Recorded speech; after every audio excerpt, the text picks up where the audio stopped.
70% জনগণ কিন্তু হায়ের পক্ষে ভোট দিয়েছে। ভুলে যাবেন না, এদেশের জনগণ কিন্তু পরিবর্তন চায়। যদি পরিবর্তন না আনেন, কিভাবে পরিবর্তন আনতে হয় সেটা রাজপথে আমার আন্দোলনের মাধ্যমে প্রমাণ করে দেব ইনশাআল্লাহ।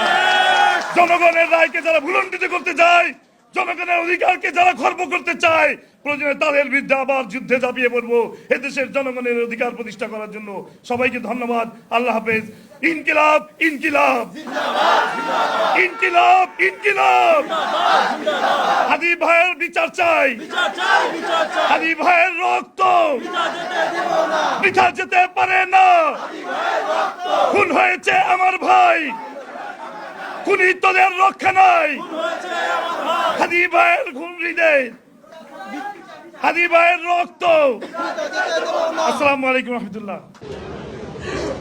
কালো আফ্রিকার শেষ শত্রুদের বিরুদ্ধে, বর্ণবাদের বিরুদ্ধে কথা বলতে গিয়ে, আফ্রিকার মাটিতে বর্ণ বৈষম্য দূর করতে গিয়ে দীর্ঘ 87 বছর ব্রিগেডিয়ার কারাগারে নেলসন ম্যান্ডেলা জেল খেটেছেন। কোনদিন কিন্তু আপোষ করেননি।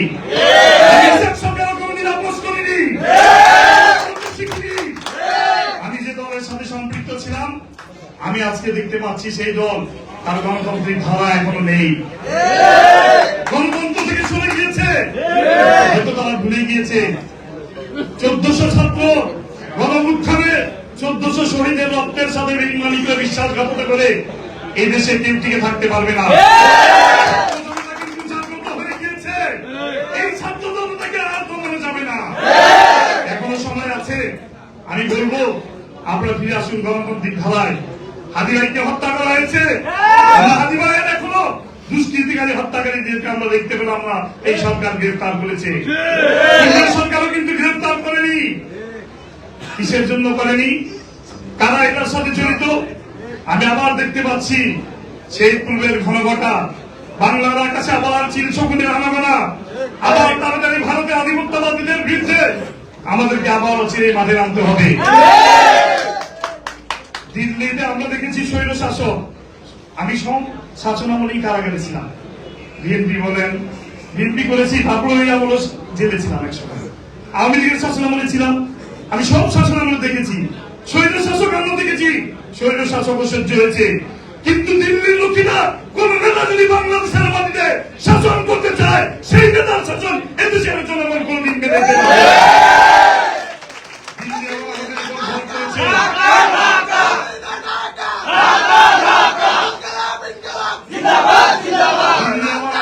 ভর করেছে 1400 ছাত্র জনতার গণঅভ্যুত্থানের মধ্য দিয়ে কিন্তু আমরা এই দিনটি, এই দিবসটি পেয়েছি।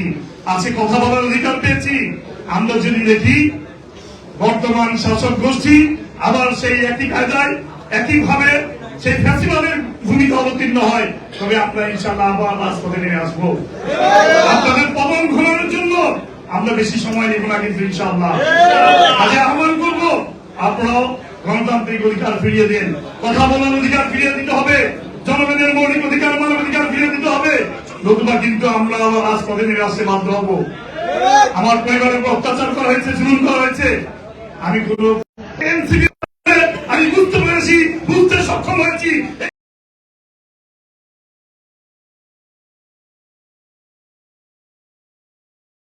এদেশের মানুষের গণতান্ত্রিক অধিকার প্রতিষ্ঠা হবে এই এনসিপির মাধ্যমেই। আমি এই সমস্ত নেতৃবৃন্দ যারা এই মঞ্চে বসে আছেন, আমি তাদেরকে স্যালুট জানাই, লাল সালাম জানাই। তাদের মাধ্যমে আজকে আমি পূর্ণভাবে গণতান্ত্রিক অধিকার ফিরে পেয়েছি। আজকে যদি ফ্যাসিবাদে কায়েম থাকতো, শেখ হাসিনা যদি পালিয়ে যেত না যেত, তাহলে হয় আমাদেরকে জেলে মরতে হতো, অথবা ফাঁসির কাস্টে দণ্ডিত হয়ে আমাদেরকে ফাঁসির মঞ্চে ঝুলতে হতো। আমি এই এনসিপির কারণে কিন্তু আজকে আমি পূর্ণ স্বাধীনতা পেয়েছি। এদেশের জনগণ, আমি মনে করি এখনো সারা দেশের আপামর জনগণ তাকিয়ে আছে এনসিপির দিকে। এনসিপি রাস্তায় নেমে আসবে, জনগণের অধিকার ফিরে পাবে। আর যদি এনসিপি আবার ঝিমিয়ে যায়, তাহলে এদেশের মানুষের ভাগ্যে আবার সেই কালো অন্ধকার নেমে আসবে।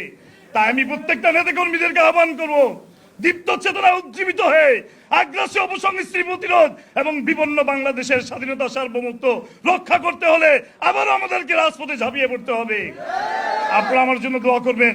আমি সারা জীবন সততার সাথে রাজনীতি করেছি।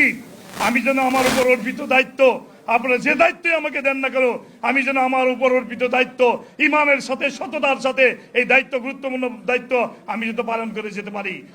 এই দায়িত্ব পালন করতে গিয়ে যদি আমাকে জীবন বিসর্জন দিতে হয়, তবু আমি ইসাক সরকার জীবন বিসর্জন দেওয়ার জন্য প্রস্তুত থাকবো। আপনারা আমার জন্য দোয়া করবেন। আমি আছি ইনশাল্লাহ। আমি সকল নেতৃবৃন্দ থেকে আমার ভুল ত্রুটি থাকতে পারবে। আমি কিন্তু ভালো একটা বক্তা নই, আমি একজন বিপ্লবী মানুষের আগেও বলেছি। আপনারা আমার বক্তব্যে ভুল ত্রুটি থাকলে ক্ষমাসুন্দর দৃষ্টিতে অবশ্যই দেখবেন। এই আশা প্রত্যাশা ব্যক্ত করে আমাকে বক্তব্য দেওয়ার সুযোগ করে দেওয়ার জন্য সবাইকে ধন্যবাদ জানিয়ে আমি আমার বক্তব্য শেষ করছি। এবং পাশাপাশি এই কথা বলে দিতে চাই, আজকে শাসক গোষ্ঠীতে 70% জনগণ কিন্তু হায়ের পক্ষে ভোট দিয়েছে। ভুলে যাবেন না, এদেশের জনগণ কিন্তু পরিবর্তন চায়। যদি পরিবর্তন না নেন, কিভাবে পরিবর্তন আনতে হয় সেটা রাজপথে আমার আন্দোলনের মাধ্যমে প্রমাণ করে দেব ইনশাআল্লাহ।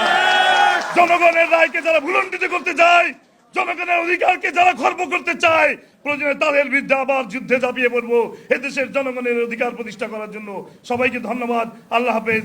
ইনকিলাব ইনকিলাব ইনকিলাব ইনকিলাব। হাদি ভাইয়ের বিচার চাই, হাদি ভাইয়ের রক্ত বৃথা যেতে পারে না।